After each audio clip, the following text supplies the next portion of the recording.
hi to everyone who's here with us right now. I wanted to say welcome to another very special edition of Baseball for All's Live Q&A.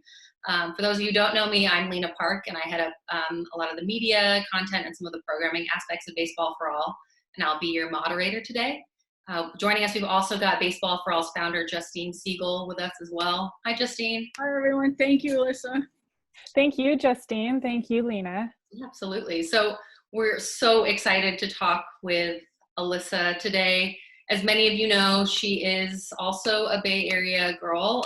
She also went to Sacramento State and got a master's degree in sports management from the University of San Francisco. And from there, she's worked as an intern for the San Francisco Giants.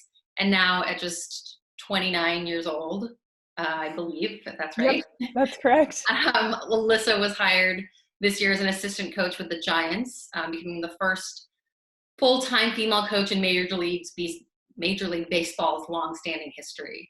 We're so happy that you could join us, Alyssa, and thank you so much for being here and chatting with us today. Thank you so much for the invite. I'm so excited to talk with you all. And Justine, Lena, thank you for all that you do. Baseball for All is an incredible organization, and it's just been so fun to watch it grow over the years. So you guys are truly game changers for the sport. So I'm honored to be here next to you guys, well, virtually next to you guys. Absolutely. Thanks so much, Alyssa. Yeah. And, as we mentioned a little bit earlier, you're going to see and probably hear from a lot of Giants fans today. We've got players of all ages from our girls baseball teams, including the San Francisco Bay Sox, the East Bay Oaks, and the East Bay Hurricanes that are all huge fans of yours. And we've also got other Baseball for All players and coaches from all over the U.S. and Canada that are here with us and excited to learn from you as well. Yeah, so I know that some of you guys are joining our Q&A series for the first time, so I want to give you guys a quick rundown of how this will work. If you look at the chat box, you'll see instructions on how to add your questions, and I'll call on you one at a time to ask your questions. So Alyssa, you don't need to necessarily read it per se, so that you can kind of just focus on answering the questions. And we'll be prioritizing players' questions first, but by all means, if you're a coach or parent and would like to ask one as well, please do feel free to type those in as well. So with that, we'll go ahead and get started. We'll take our first question from Hannah, who's from Arizona. Hannah, go ahead. Hi, I'm Hannah, and I'm 13 years old. And what were some of your struggles of getting to where you are today, and how did you overcome them? That is a huge question to start this off with, and it's a great question. I think the biggest struggle for me, was internal. It was like a lack of confidence at times, and at times I felt like I lost a sense of identity. So, when I was your age, 13, I knew that I wanted to play college softball. And I had considered myself an athlete from the time I was, 7 or 9 years old when I started to play sports. And, that was the focus throughout all of my childhood, was just sports and playing and practice and teams. And, I was fortunate enough to play softball in college, which is a great experience to be an athlete on a college campus.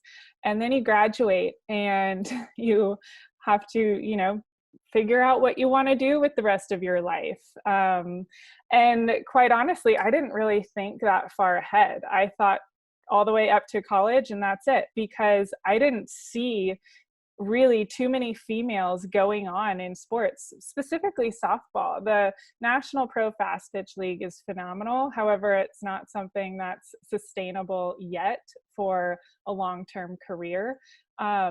And I didn't see women in baseball. So I didn't know what I could do after playing college. And so early on in my 20s, I was battling with who I was, and I didn't know who I was anymore. And that was a really tough time for me.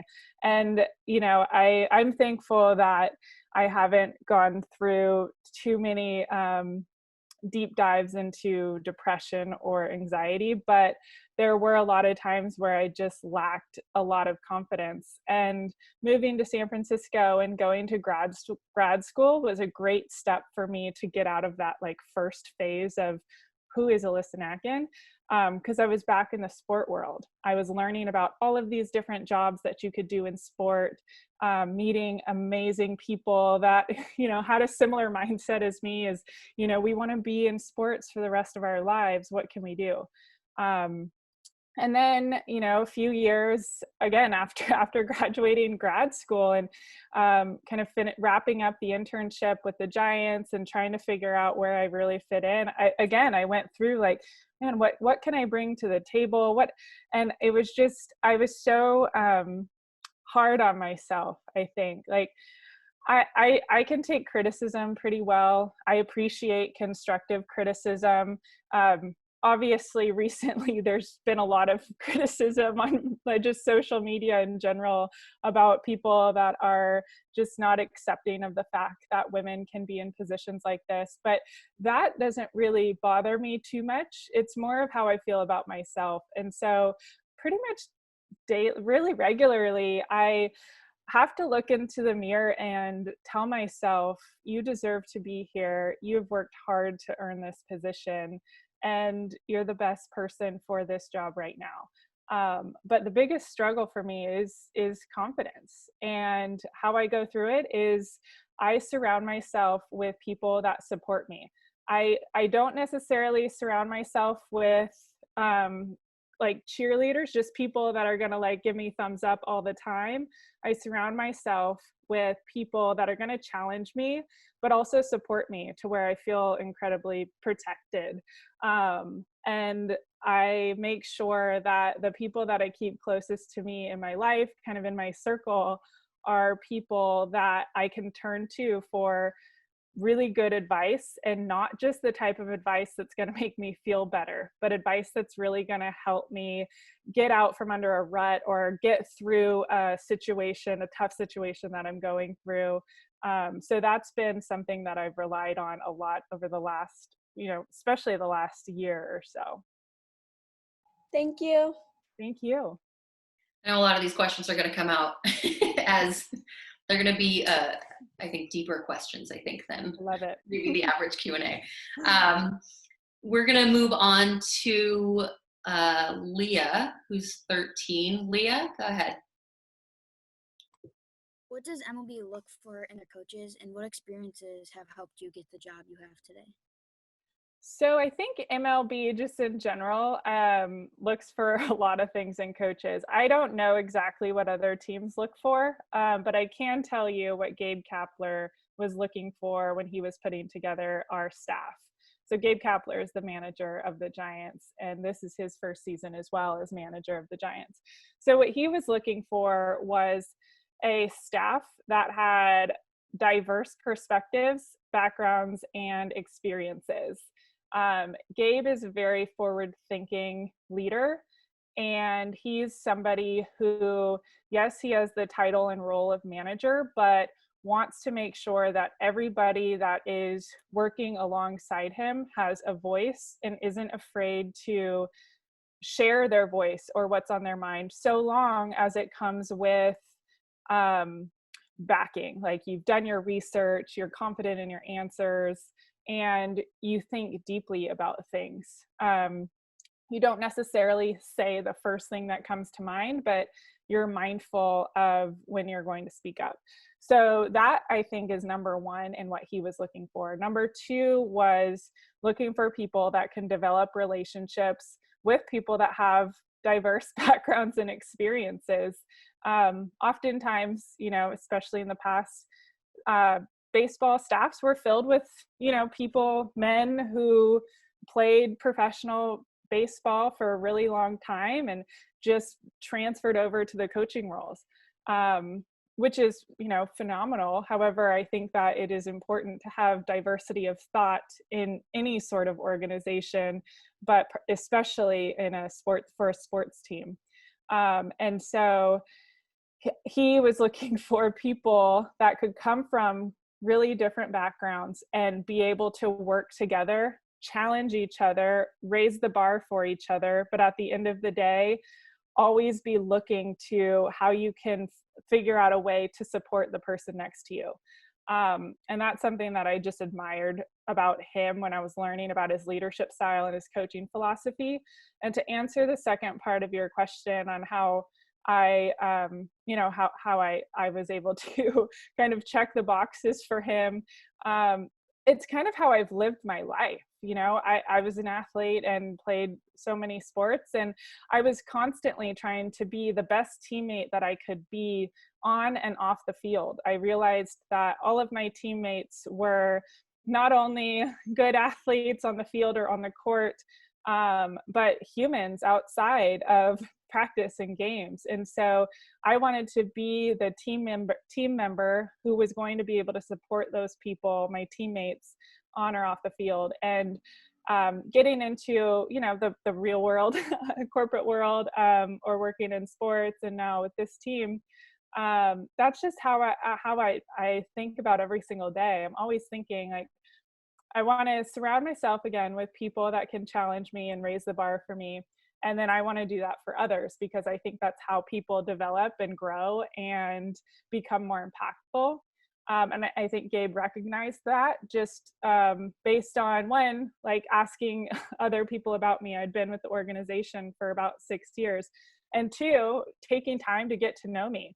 But I also fought for this role. I went into every executive's office at the end of the 2019 season and asked them where they thought the organization was headed, and I kind of just tried to figure out what my next step could be professionally. And I think Gabe really saw that tenacity that I had and admired it.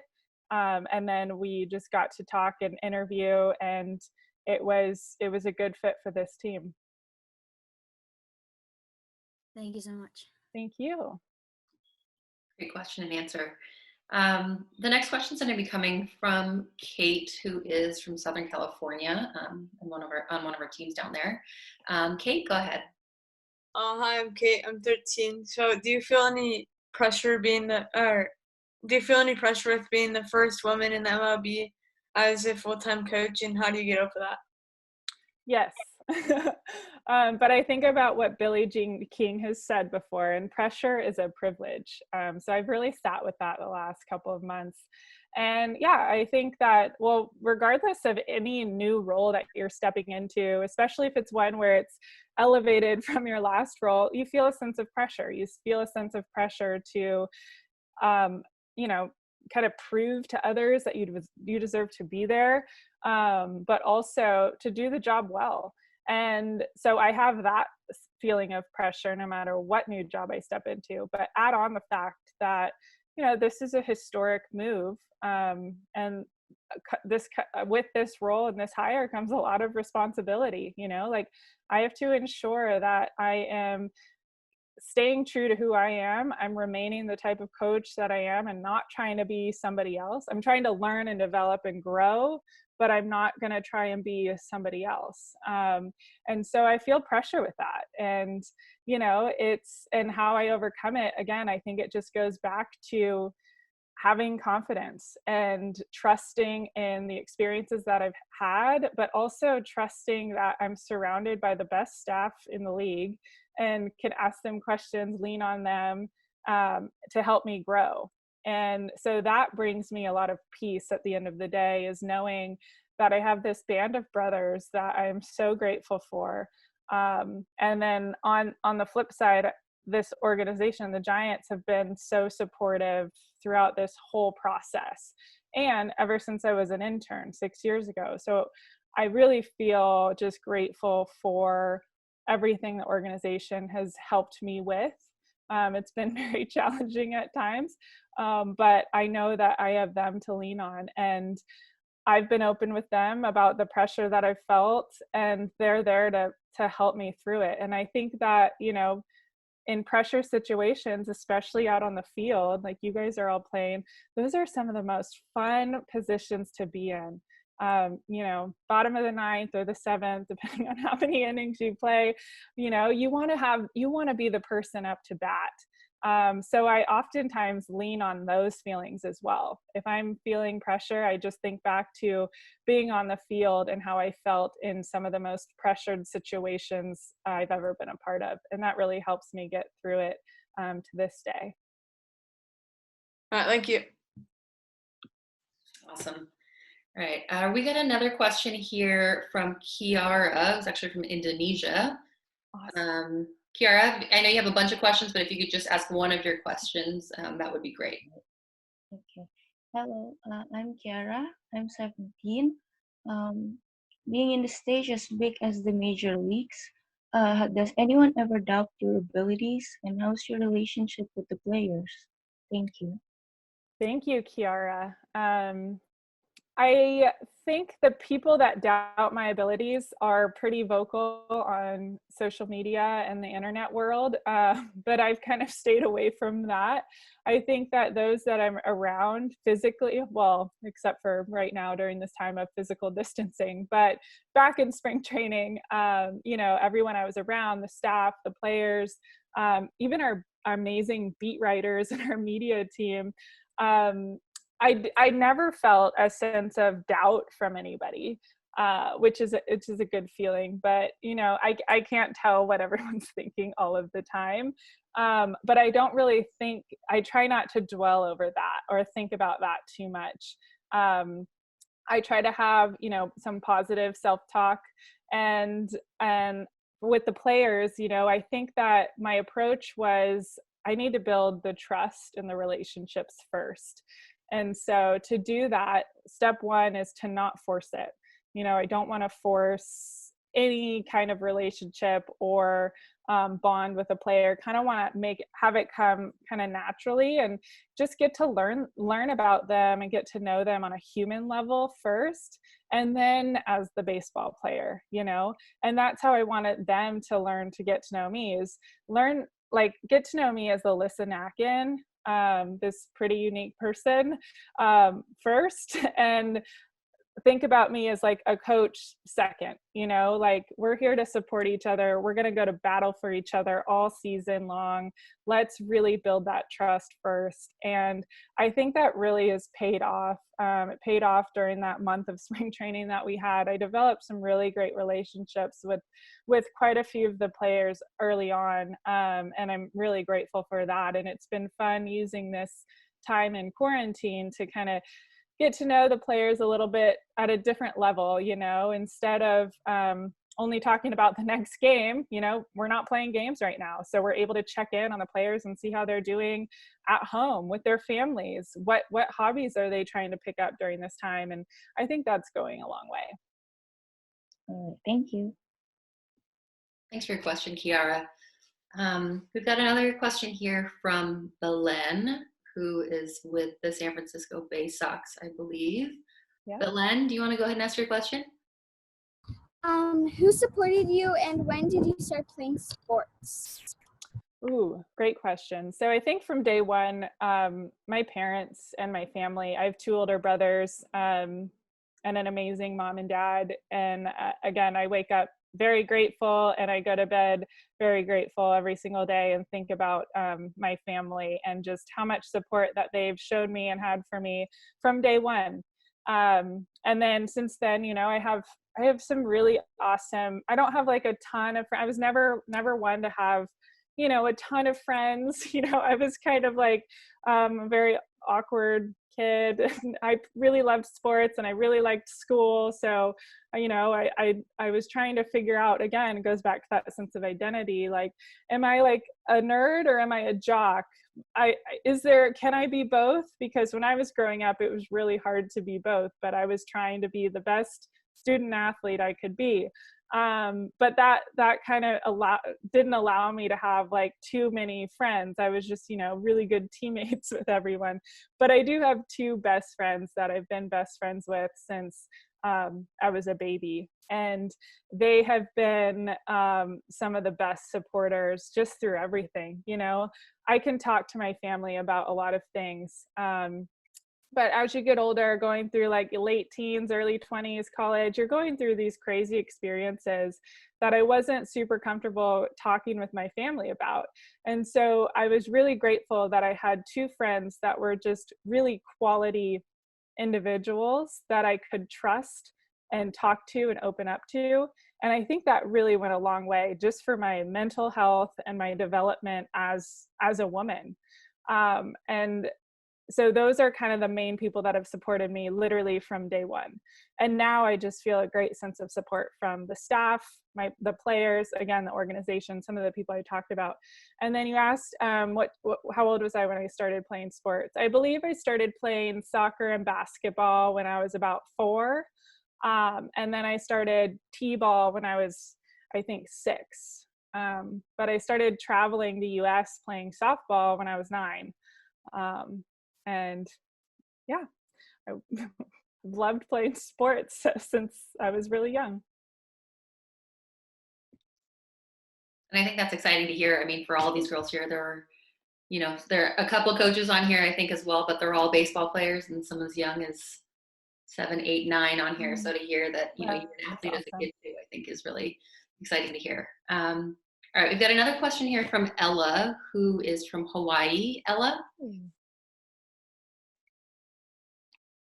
Hi. My name is Ella. So my question is, I'm 13. And how did you first feel when you became a coach for the Giants? Oh, that's a good question. I felt, I don't know if I can even describe the feeling. I think, you feel a great sense of excitement. And then you start to feel very, very humbled by the opportunity. And then you feel a sense of responsibility, one that we talked about, right? Like one is to do the job well, but the other one is, this is a big role. It's the historic move, and I need to ensure that I am staying and being responsible so that, I continue to go down this path that so many people, I mean, Justine is a huge person that has carved this path for me to get here. So it's my responsibility to continue and support Justine and all these other amazing females that are doing big things in baseball, and just continue to move this forward. And yeah, so those were kind of the 3 big feelings I had. Just a lot of like, oh my gosh moments. I think, this is my kind of like hometown team. So to be able to stay pretty local and close to family is so important to me. So being able to be close to family while pursuing a dream that I didn't know existed is a feeling that I can't really describe yet. But it does feel really, really good. That's cool. Thank you. Thank you. Great. We've got a question. I believe this is from Ashlyn, who is from Canada. Go ahead, Ashlyn.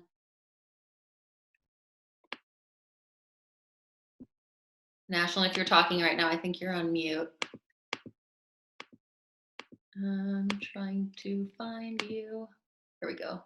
Oh, go ahead, Ashlyn. Oh, I don't think we can hear you right now. Ashlyn, we'll come back to you, okay? Our next question's going to be coming from Maggie. Oh, wait. Oh, okay. Go ahead, Ashlyn. What is your favorite part of coaching the Giants?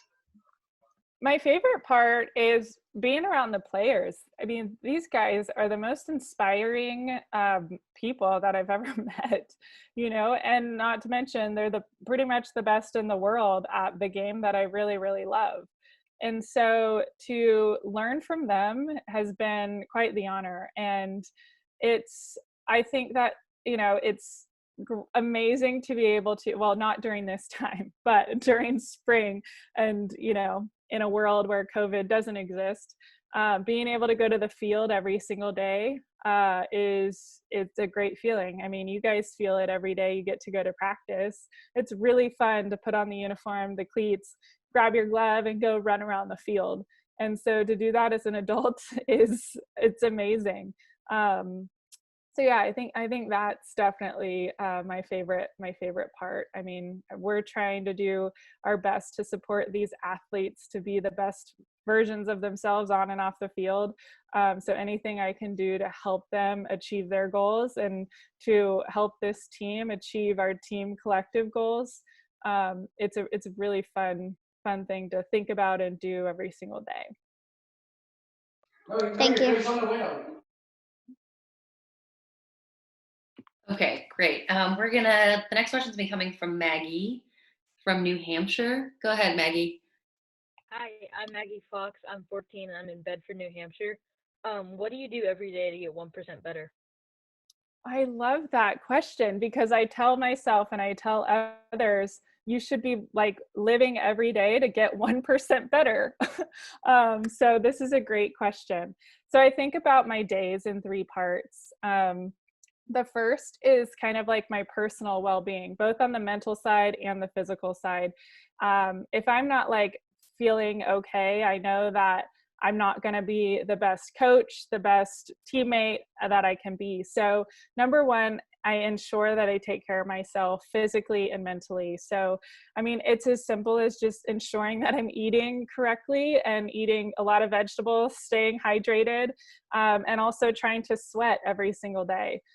So that's just something that I think is kind of the foundation. And number 2 is connection. I think that family connection is incredibly important, and also just connecting with those people that support you or your mentors. And so each day I ensure that I'm connecting with my family, or a couple of my best friends, and then also reaching out to those who have helped me get to where I am, and just kind of like have really good conversations about a variety of things, you know, things as simple as, you know, what are you doing today? Or things as deep as how are we going to come together and try and defeat COVID, you know, like big things like that. And number 3 is work. So I'm constantly communicating with our research and development team and just learning ways in which, like, learning about the projects that they're working on,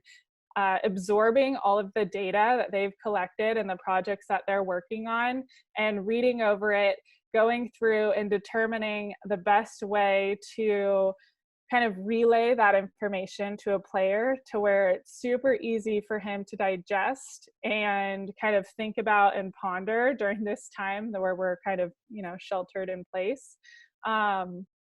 But yeah, and so I also always look to challenge myself every day, whether that's on the physical, mental side or at the work side. So yeah, that's kind of how I think about it. And I really love that question. I think everyone should try and be getting better every single day.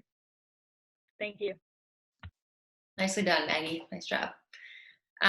We've got another question here from Elsa. Elsa, go ahead.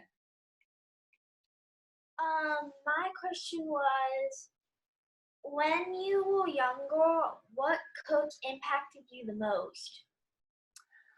Oh, good question.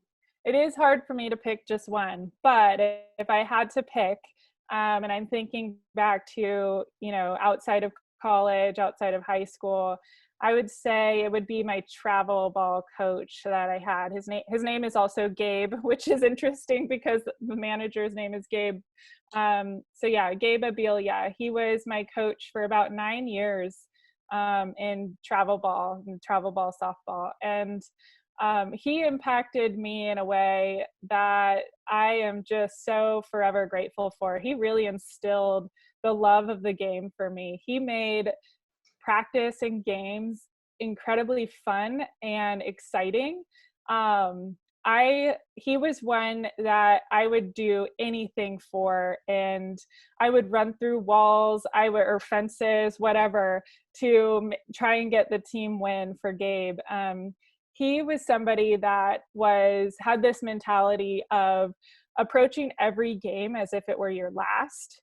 And it's kind of ironic as well, because right now, you know, we're not playing games right now. And so, and for a lot of, you know, high school kids or college kids, they did experience their last game when at an unexpected time. And so what Gabe taught me, I think when I was probably 9 or 10, was to approach every single game as if it were your last. You never know what's going to happen. So why waste a game and go 50% when you could go 100%? So every single game I played that I can remember, I went 100%. And that's just how I've learned to attack life. You really don't know what could happen. And there are so many people around you that have helped you get to where you are. You know, at your age, your parents, your family, your guardians are making a lot of sacrifices to allow you to play the game. What Justine and Lena are doing to open this door to help you guys play baseball is incredible. And I think it's kind of on all of you to have this sense of responsibility to, you know, don't take this opportunity lightly. Don't take any opportunity lightly and go at it 100%. And so that's really what I learned from Gabe at a young age. And I'm really thankful for that. And it's something that I carry with me every single day. Thank you. Awesome. We've got a somewhat of a similar question. It could be the same answer, but it's going to be from, I think her name's Sakara, who's 9, who's also from the Bay Area. Go ahead, Sakara.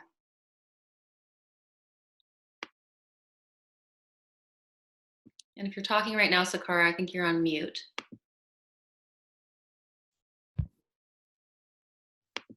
I'm trying to find you. Hi, I'm Sakara. Did anyone say you couldn't be a coach? And if so, who?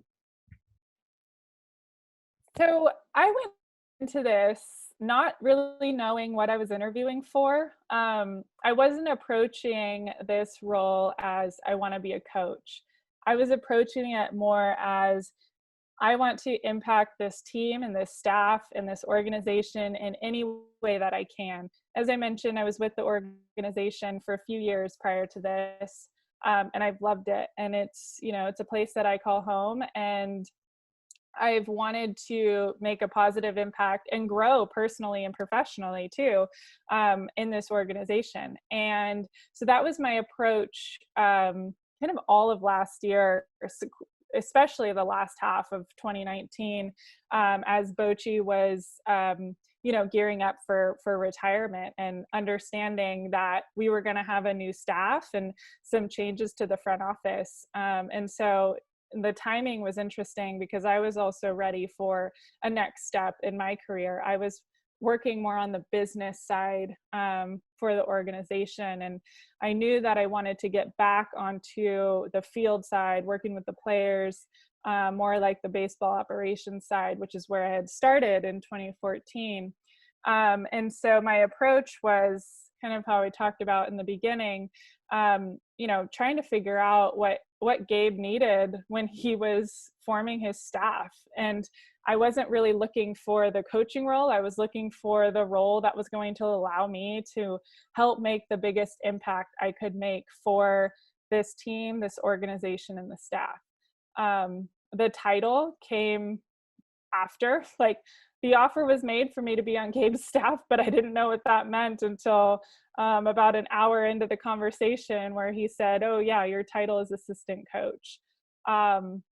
And so no, leading into that, no, nobody said that you couldn't be a coach. But I also never asked if that was a possibility, because I never saw it. I didn't know that it existed, and I never asked. You know, I never saw you know, too many females in coaching positions at the major league level. So I didn't think too much about it, that it was a something that you could do. So it, you know, I didn't think too much about that. But once, you know, the hire was made, you can see there's some people out there that disagree with it. And everyone is, you know, free to have their own opinions, and I respect them. So some people, yeah, they say, no, you shouldn't be a coach, or you can't do it. But I'm glad to say that I personally don't know those people, so I can't name them by name. And so that's a really good feeling to have. So yeah, but I think that, you know, everybody, no matter who you are, whatever role you're in, there's going to be somebody out there that thinks that you can't do it or you shouldn't do it. But I think that you need to kind of limit how much energy you put towards thinking about that, and really think and focus on you and what you believe and the confidence that you have, and lean on that support system that you have, who's telling you that you should be here and that you deserve it and that you're the right person for this role or this position on a team, whatever the case may be. That's great advice. I think a lot of these girls can relate to that too. You know, a lot of these girls are the only girls on their team, and some of them are being told that they shouldn't play because they're girls. And so I think, you know, hearing that advice, I think can help them in what they're doing. Great. I think the next question is going to be coming from Ophelia, who's 11 years old. Ophelia, go ahead. My question is that when you were younger, did people look down on you? If so, how did you deal with it? Yeah, I think that there were times, and I don't know if it's specific. I can give a couple examples of when people look down on you. I think especially those of you who are that 13, 14, 15-year-old range, you're entering high school or in high school, and it can be grueling at times. You know, so many people are trying to figure out who they are, what they want to do. You know, you have a lot of homework, I'm sure, and trying to figure out what sports to play. And so there's a lot going on. Emotions are changing, you're going through a lot, and your friendships are probably changing. And so in that case, yeah, I think I had some people look down on me. I think that, you know, some friendships ended, and because people change, and you should change. You should be constantly, you know, getting 1% better. And I think that, you know, having some people look down on you, especially like people who you thought were your friends or friends of friends, it's a hard thing to deal with.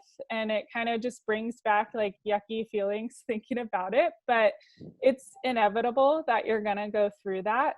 And I think to overcome that is just accepting the reality of it, knowing that, you know, there are going to be times in your life now, in your life in 5 years, 10 years, when you're way older, where people are going to hurt you, you know, emotionally. And you just have to accept that that's kind of the nature of life. Like, you go through some of those not so fun times. And to overcome that, it's important to really just stay true to who you are and to what you believe in, and just stay confident in that. I think there's a lot of beauty in seeing things from different sides. And if you're able to have a conversation with somebody that's healthy, it's a healthy debate on how you're seeing something, whether it's baseball related or life related, I think that's important, because it's going to open your eyes to a different perspective. But if you're surrounding yourself with people that can't have those healthy relations or healthy conversations or debate, again, it goes back to that sense of where are you putting your energy? And I try not to put my energy to that, to the negativity. You know, it's, yes, there are going to be days that have some negative components to them, and you just have to write it out. That's life. But there are also days where really, really awesome, positive things happen. And it's important to kind of lend your energy to that, understanding that there's going to be a day following that's not going to be as good, and I just have to get through it. And to do that, you have to build that foundation. So are you taking care of yourself mentally and physically every single day? Are you ensuring that you have a really solid support system around you? And some people don't fit that bill, and it's okay to kind of let those people out of your circle, and just know that that's the reality of life. And people will look down on you for it, but there's going to be a lot more people looking up to you for that. Thank you. Thank you. Thanks, guys. All right, we've got the next question from Rio, who plays for the San Francisco Bay Sox. Go ahead, Rio. When are we gonna be able to buy your jersey? Oh, that's so sweet. I don't know. I don't know. I think I wish I had an answer. I've actually been asked that. I think like my family has been wondering that too. I should really look into getting that answer. I saw a couple of them in spring training, and I don't know, I don't think they were in the dugout store or anything, but I think people were able to like make them. But I'll be sure to get that answer for you. Thank Tell you. the Giants to put it in the gift shop on where the Giants stadium is. Okay, I'll relay that message. She'll be the first in line, believe me. Awesome. We're gonna move on to Viviana, who's 11 from Daly City. Viviana, go ahead. What is the hardest thing about coaching? Great question. The hardest thing about coaching, I think, is having patience. I think that a key to coaching is understanding that each player absorbs and digests information differently. And at the pro level, you know, these guys have gotten here because they're really, really good at what they do. And so it's not my job to come in and overhaul their swing or change their approach to how they look at base running or take their leads. Instead, I'm there to serve as a sharpener for them to just continue to develop their skills and their mental game. And I think that it's incredibly important for a coach to understand each type of learner within their team. Each player, again, is different in how they learn. And you don't just learn about your players after one meeting. It takes effort and energy and creative conversation to understand how each guy is going to learn something. And then it's up to you as a coach to take all the information that you want to provide and be able to kind of weave it into everyday conversation with him. And again, I think that takes patience, especially, you know, as a first year coach. You have this sense of like, oh, I have to prove something, or people have this sense like you have to prove something. And that's just, you know, you don't want to come in day one and say like, okay, this is how everything's going to be done. This is the drill that every single guy is going to do. It's going to be very cookie cutter. At the pro level, that's just not, in my opinion, the best approach to take.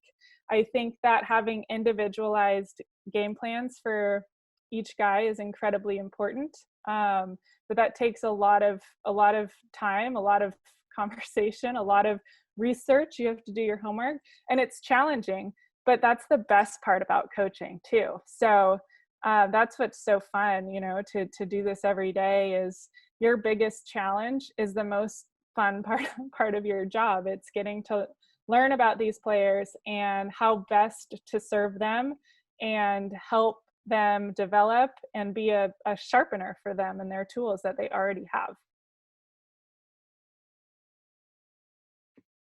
Great, thank you. We've got another question coming from Julia and Lauren, who are up in Canada. Julia and Lauren, go ahead. Hi, I'm Julia and I'm 13. I'm Lauren, I'm 11. Yeah, we're from Toronto. And could you tell us about a time when you felt your coaching especially paid off? Oh, yeah, I can talk about one that's like pretty fun. So, so part of my role is to work extremely closely with our first base coach, Antoine Richardson, on base running. And so we are making it a point to, you know, have base running kind of at the forefront of our players' minds. Traditionally, it's really not, you know, it's hitting, it's pitching, it's defense, it's the mental game, and then like base running is somewhere way down below. But base running was one of my favorite parts of the game as an athlete. And I'm sure you guys can understand and agree that getting on base is pretty darn fun. And so in camp, in spring training, we worked on base running just about every single day. And what I was learning is that really isn't the case in all major league clubs or even in the past for the Giants. But we made it a point that, base running is incredibly important. And for each player to understand the value of his out is going to make some impacts to our team. And so one day we were working on leads at third base and just talking about the concept of continuing to stay in motion, right? You never want to be flat-footed. You kind of always want to be in that athletic position. That way, pass ball, you're ready to go. There's no hesitation. Because the moment you hesitate, what do? You don't go, right? You don't want to go after hesitation. Statistics show that you're likely going to be out. And so specifically one day, so the way spring training works is we have our full camp or our workout in the morning, and then we'd have a game typically at like 1:05 p.m. or even like 6 p.m. So we had a workout in the morning, and we were working on leads, and it was really one of the first times I really got to interact with Pablo Sandoval. And we were just having a great conversation about the mental game on the bases, specifically at third base, because that's what we were focusing on that day. And it was just it was a great workout. Like, there was a lot of energy there, a lot of good things were showing up. And then before the game that afternoon, Pablo came up to me and just said some really amazing things that, like, to this day kind of made me tear up. Just like, he was saying, like, you deserve to be here. I've never worked with a female before, and you're the best. And the way you were approaching our drill at third base was amazing, and it really helped me. So that really like made me feel good going into that game. And I kid you not, that game, Pablo steals home. So he was on third, and it wasn't even a pass ball. It was just a ball in dirt. Ball skips in front of the catcher. So the ball is in front of the catcher, and Pablo Sandoval steals home, dives into home. He's safe. And it was just like one of the perfect days happened for me at spring, where it was really cool and again, like, that doesn't just come from like my coaching, but the fact that the timing was interesting, that we were working on leads at third, it was top of mind. And then he was able to get us a go-ahead run by stealing home. Thank you. That's super cool. That's really great. That's a great story. Thanks for sharing that. Yeah. We've got another question here that is a little bit more specific, I guess, from Sarah, who's from upstate New York. Sarah? What exercises and/or drills can we do when we're home in quarantine? Cool. So that was kind of choppy, but I think what the question was, and just give me a thumbs up, was it what exercises and drills you can do at home while in quarantine? Cool. Glad you asked, because we've actually been working on this whole quarantine. The Giants have like part of the Giants, we have the Junior Giants program. So it's a non-competitive baseball league for young men or young boys and girls to play. And so we have leagues kind of all over, and obviously they are quarantined. And so as a coaching staff, we put together 16 videos of drills that they could do at home during quarantine. So perfect question. So one that I was working on for the Junior Giants, so I also, in addition to base running, work with our outfielders. And so I put together a fun outfield video. The most favorite drill for me is to make a sock ball. I'm sure you guys have all done that. If not, like in this video, I kind of talked about how to make a ball out of a pair of socks. And go to your bed or near a couch, something soft, and just work on diving. Toss the ball up out in front and challenge yourself. And run full speed, depending on how big your home is. I live in a small apartment in San Francisco, so I didn't have a lot of running room, but go really hard, jump out, dive, and land on your bed and catch the ball. So that was one fun drill. Another one is taking a racquetball, and this is one that we actually did with our guys quite often, at least a couple times a week in camp. Take a racquetball and you want to slam it on the ground, have it bounce up in the air, and work on getting under it. Oftentimes, we're a little bit lazy in going under a fly ball. And so what we work on in that drill is just getting under it, get the ball to be just right above our eyes, get under it and work on that catch and transfer. It's something that you can do every day. You can do it just right outside on your driveway or in your backyard, anywhere. And then after that, I think if you have a family member, whoever is in your home with you, and you are able to go outside, just right outside of your home, I think playing catch is important. Keep your arm strength up. It goes a long way to play catch multiple times a week. And then some other drills that are fun and you're able to do in quarantine is just taking a tennis ball or a racquetball, finding a wall, getting the approval from your parents to use said wall, and just throwing the ball off the wall and working on your backhands, your forehands, even your tags. You can throw it in a way to where it bounces and the ball's in a position as if you're receiving a throw from a catcher. If you're at short and catching the ball to make the tag at second on a steal. There's so much you can do with a bouncy ball of some sort and a wall. And I think just throwing the ball at the wall, getting creative with and having fun with it, just being as athletic as possible to catch the ball can really help you make strides and make the most out of this time in quarantine.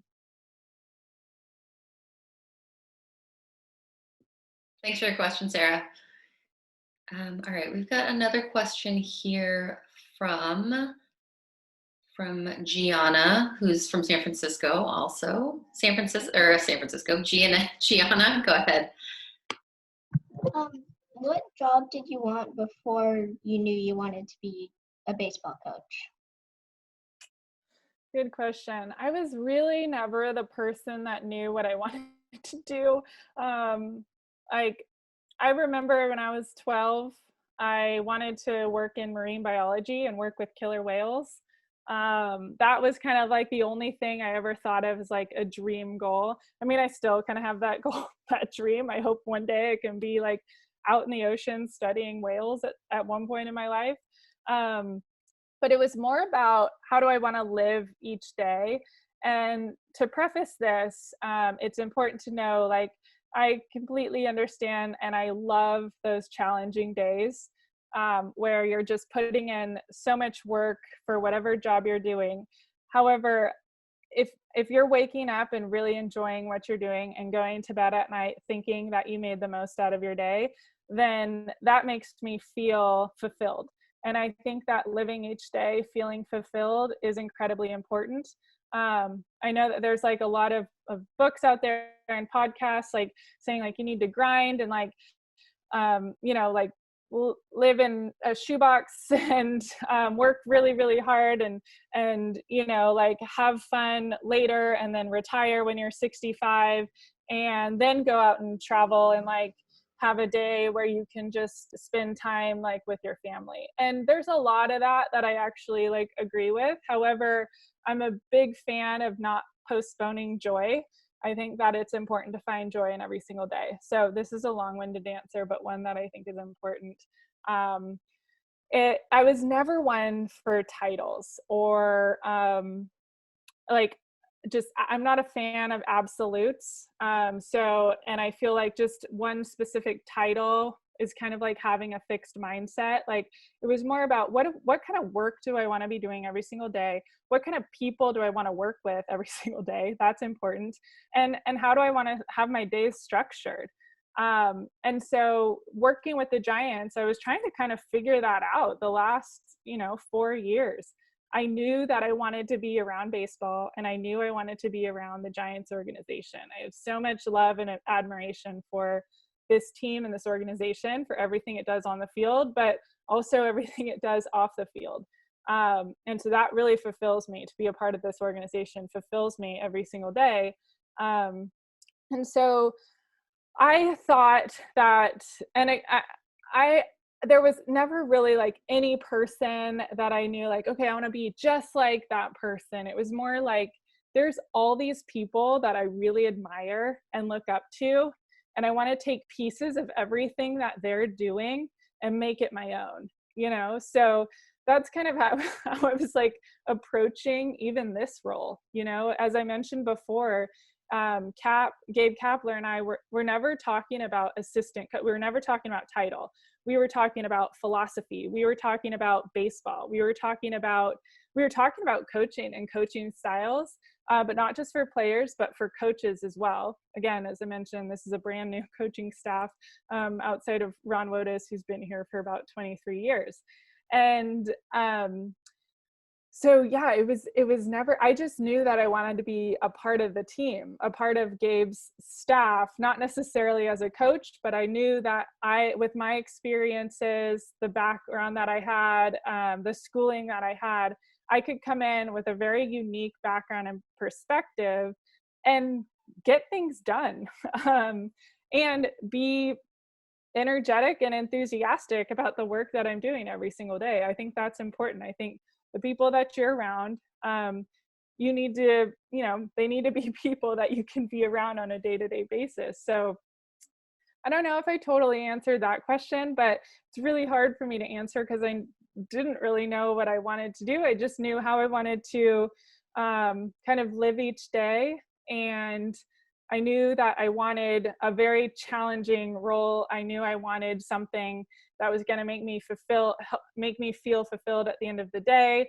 And I wanted a role in which I was making a direct impact on people. So that was that. Turns into a coaching role, which is amazing. Thank you. Awesome. All right, we've only got a couple more minutes, so I think we can only take maybe one or two more questions. We're gonna have a question come from Yumi, I think is how you pronounce that. Yumi, go ahead. As like a kid or like a child or something, did you prefer like baseball or softball, or like did you think of a future in like baseball or softball? Like which one did you like think of more like as a future or something? Yeah, so where I grew up, which is in Woodland near like Davis, Sacramento, the softball scene is really strong. And so I was really fortunate to like kind of just be put in softball to start.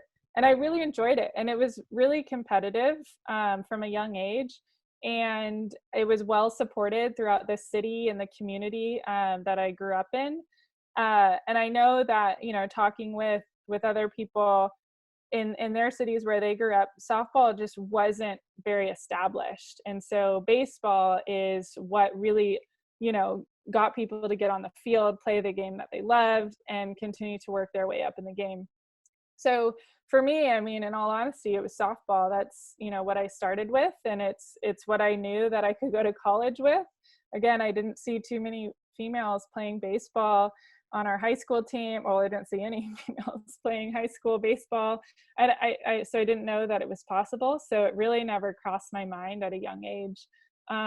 So softball was really, you know, what I always played and what I knew I was going to be playing in college, but I knew that I couldn't really have a future with it, or I didn't think that I could have a future with it because I didn't see too much, you know, outside of the Olympics for softball, or how to sustain a career in softball. So, and again, I didn't really see too many females in roles in baseball.